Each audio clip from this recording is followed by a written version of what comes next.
তো এমন থাকতে হবে যে আপনি প্রতি বছর কমপক্ষে 3 লাখ টাকা আয়কর দেন। যে 3 লাখ টাকা আয়কর দেয় তার আয় কত হতে পারে ধারণা করতে পারেন।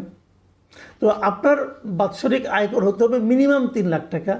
এইভাবে আপনি বিগত 3 বছর আয়কর দিয়েছেন সেই সার্টিফিকেট আপনাকে আপনার অ্যাপ্লিকেশনের সঙ্গে জমা দিতে হবে। এটা হলো অস্ত্র পাওয়ার একটা ন্যূনতম যোগ্যতা। এরকম যোগ্যতা সবার থাকলে সবাই অ্যাপ্লাই করলে সবাই অস্ত্র পাবেন তা কিন্তু না। তারপরে সেটা আবার জেলা প্রশাসন তারা বিচার বিশ্লেষণ করবেন, তারপরে দেবেন। তো আসিফ মাহমুদ ভূঁইয়া কীভাবে অস্ত্র পেলেন? ওনার বয়স তো 26 বছর, আর ওনার 3 লাখ টাকা আয়কর দেওয়ার অ্যাবিলিটি আছে বলে আমি বিশ্বাস করি না। কারণ উনি কয়েকদিন আগেও বেকার ছিলেন, লেখাপড়াও শেষ করেননি তখনও। তো উনি কী করে দেবেন? ওনার ইনকামটা কী? কাজে এই দুটো পয়েন্টে ওনার সে অ্যাবিলিটি নাই। এটা নিয়ে অনেকে অনেক রকম আলোচনা করেছেন যে কীভাবে অস্ত্র পেলেন না পেলেন। এটা নিয়ে মানুষ আলোচনা করতেই পারে। আসিফ মাহমুদ সজীব ভূঁইয়ার যে ভেরিফাইড ফেসবুক পেজ, তার যে অ্যাডমিন মানে উনি, আমি মনে করি যেহেতু ওনার ভেরিফাইড, এখানে উনি আজকে একটা স্ট্যাটাস দিয়েছেন। সেই স্ট্যাটাসটাতে উনি একটা ছবি দিয়েছে, অস্ত্র আইনের একটা অধ্যায়ের ছবি দিয়ে দিয়েছেন, এবং ছবি দিয়ে উনি মন্তব্য করেছেন যে আসুন জানি, শিখি, তারপর মন্তব্য করি। ডিফেম করাই যদি উদ্দেশ্য হয় তাহলে অজ্ঞ থাকুন, ধন্যবাদ। এই যে ওনার মন্তব্যটা, এই মন্তব্যটার মধ্যে আমার কাছে মনে হয় এক ধরনের ঔদ্ধত্য আছে। মানুষকে আক্রমণ করার এক ধরনের মানসিকতা এখানে কাজ করেছে। তারপর উনি বলতে চেয়েছেন যারা ওনাকে ডিফেম করেছেন তারা সবাই কিছু জানে না, কিছু শেখেনি, এবং তারা অজ্ঞ মূর্খ। উনি হলেন মহাজ্ঞানী। এই মহাজ্ঞানী উপদেশটা জনগণকে এক দফা জ্ঞান দিয়ে দিলেন। হ্যাঁ, উনি কি বলেছেন সেটা আমি ওটা আপনাদেরকে একটু ধারণা দিতে চাই আমি, যে আসলে একটা আইন আছে। আইনটা কি? এই অস্ত্র আইনের 32 নম্বর ধারায় বলা হয়েছে বিশেষ প্রাধিকার। মানে ওই যে আমি দুটো আইনের কথা বললাম যে বয়স 30 হতে হবে মিনিমাম, ইনকাম ট্যাক্স দিতে হবে, ওই দুইটা বিষয় প্রযোজ্য হবে না কিছু লোকের জন্য। এটা হলো বিশেষ প্রাধিকার, মানে বিশেষ একটা অধিকার আছে। কাদের এটা? স্পিকার, ডেপুটি স্পিকার, মন্ত্রী, প্রতিমন্ত্রী, উপমন্ত্রী ও সমপদ মর্যাদা সম্পন্ন ব্যক্তি। মানে উনি এই সমপদ মর্যাদা সম্পন্ন ব্যক্তি একজন হিসেবে উনি আছেন। উনি মন্ত্রীর সমপদের মর্যাদা সম্পন্ন একজন ব্যক্তি। অতএব ওনার জন্য ওই 30 বছরের নিয়মটাও প্রযোজ্য নয়, এবং ওই ইনকাম ট্যাক্সের ব্যাপারটাও প্রযোজ্য নয়।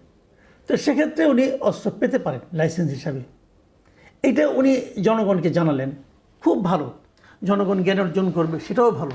কিন্তু আসিফ মাহমুদ সাহেব, আপনাকে আমি একটা কথা বলি, আপনি যখন জনগণকে জ্ঞান অর্জন করতে দিলেন, তখন জনগণ কিন্তু আপনি যতটুকু দেখাবেন ততটুকু পরেই থেমে যাবে না, তারা আরও একটু পড়তে চাইবে।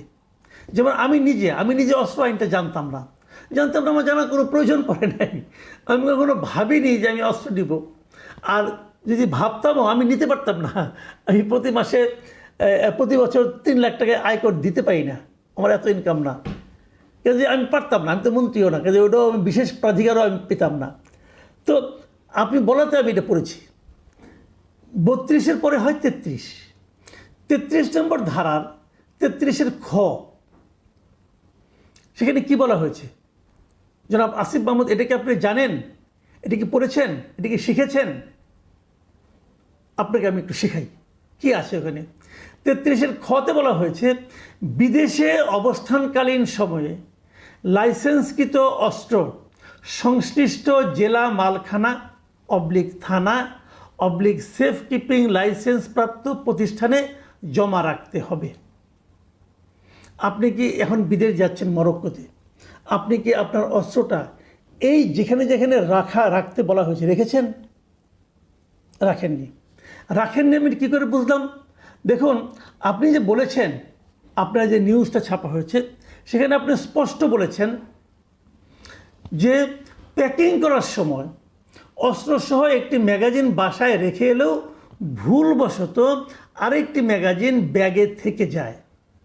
এই কথাটা কিন্তু আপনি লিখেছেন, যেটা স্ক্যান করার পর আমার প্রোটোকল অফিসারের কাছে হস্তান্তর করে আসি। বিষয়টি আনইনটেনশনাল, এই আপনি লিখেছেন, কিন্তু আপনি নিজের ফেসবুক পেজে আপনি এটা ব্যাখ্যাটা দিয়েছেন। প্রশ্নটা হলো, আপনি অস্ত্রটা বাসায় রেখে এসেছেন কেন? আপনি তো বাসায় অস্ত্র রেখে আসতে পারেন না। 33-এর খবর অনুযায়ী আপনি পারেন না। আপনি অস্ত্র নিয়েছেন, অস্ত্র সংক্রান্ত আইন জানবেন না? আপনি তো অস্ত্র রাখার যোগ্যতাই নেই আপনার। আপনি তো ওটা অন্যায় করেছেন, ক্রিমিনাল অফেন্স। এটা একটা ক্রিমিনাল অফেন্স আপনি করেছেন। কেন রেখে আসলেন বাসায়? অস্ত্র এমন একটা জিনিস, আপনি অস্ত্রের কোনো একটা পার্ট কারো হাতে হস্তান্তর করতে পারবেন না। এটা আপনার ব্যক্তিগত, আপনার বাবাকে দিতে পারবেন না, আপনার মাকেও দিতে পারবেন না। এটা কি আপনি জানেন?